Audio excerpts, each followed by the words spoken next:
This is Frog Valley Tropical Fruit Farm, and I've been picking sugar apples, and so I want to go and check the other side and pick the rest of them that are ripe, because we have sugar apples, lots of sugar apples. We have lots of fruit here. I just have the unfortunate position to be able to try all the fruits at different ripeness, and found that sugar apples are delicious when they're completely ripe on the tree, like basically when they crack. And I just don't want people to not experience that tree ripened sugar apple. So we have been trying to develop, I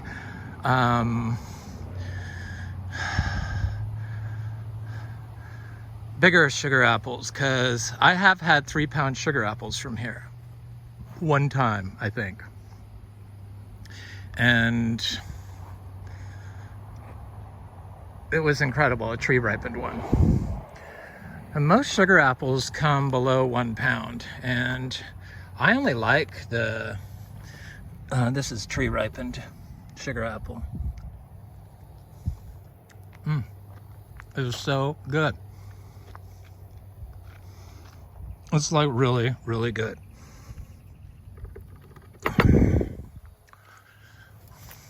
I'm not selling any of these sugar apple fruit. I only pick the big fruits, and then I chop all the other fruits and leave them around the tree. So I was thinking about our organic certification, and how we are the first and only basically organic grower of a lot of these rare tropical fruit trees like sugar apples, citrus. Well, there's a couple other citrus growers on the Gulf Coast, and achacha, and basically all the fruits, rasapote, because the chemical cartels are really good at branding anything that looks like that.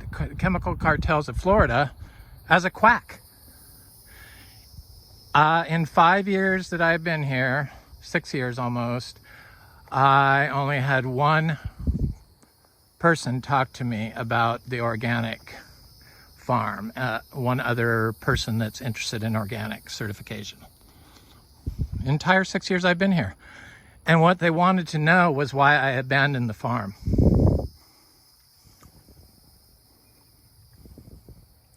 So if you have where the organic people don't even understand this type of system, then it's really easy for places like chemical promoting places like TFF to terrorize you and basically brand you as a quack and hard to deal with, rebrand you basically. And I think that is a lot of the issue with why people aren't growing organic certified.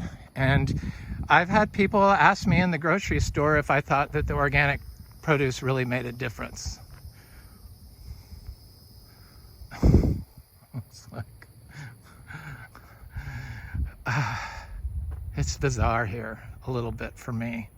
Coming from a super organic place like Mendocino County, California.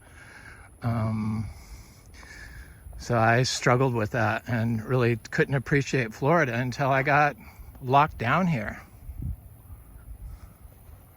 for a year, and just made me see how beautiful Florida is. So I'm going to get back to talking about the sugar apples and organic growing of them. And I do a lot of walking around. I usually don't walk around my sugar apple trees because it's close to the road, and I don't like to walk up there that much for some reason. I don't know why. I used to, but it's the car exhaust, I think, is what it is. And It's supposed to be 35 on this road, but everyone goes between 55 and 90.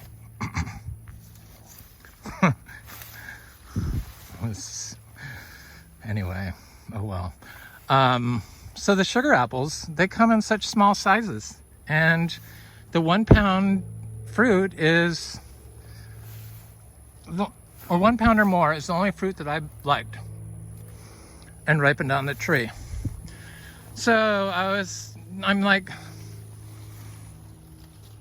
thinking, what is wrong with these sugar apples where I can't get consistency, and what can I do? Because we don't water them. This is a naturally grown Annona grove, basically. No water.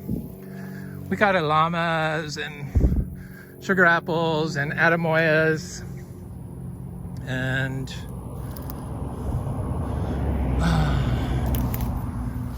trying to switch over to atemoyas, but I'm not willing to give up on sugar apples because I know after eating them off the tree that they're delicious. They're really, really good, and everyone should grow them in their home garden.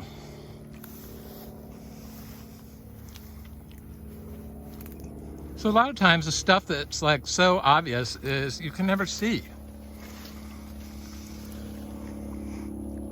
And I know that compost like makes things better. So I watched the video I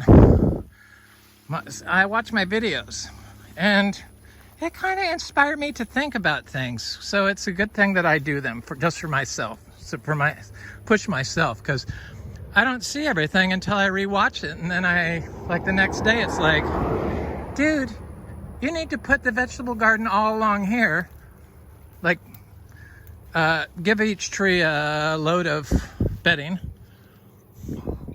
like this far away, like 10 feet away from it, and right where I'm walking. Put it on the path. I'm going to put it on my old path. I think that would be the best spot for it.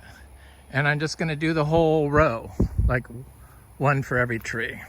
So it's so it's like 27 days worth of manure.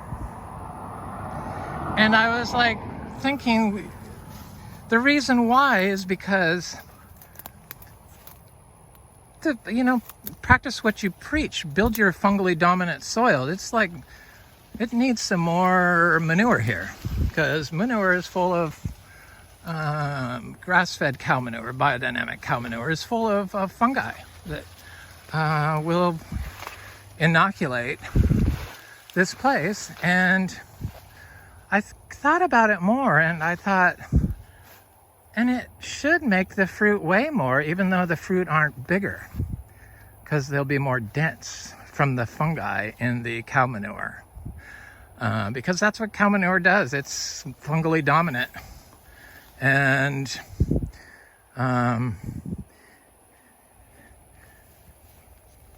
it grows really good food. So I'm certain that I can get all of these sugar apples to not only get bigger, because I'll thin them now. I'm not going to just leave hundreds in groups. So I'll start thinning them next year. And the all the fungal dominance from the inputs that I put down, the 29 days of cow bedding, cow and donkey bedding, should be enough to make the fruit like really dense next season.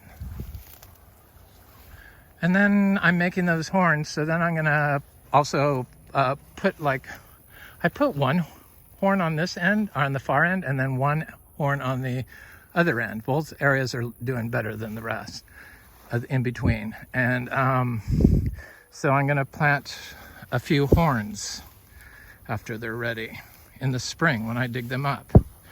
And I think that should be a good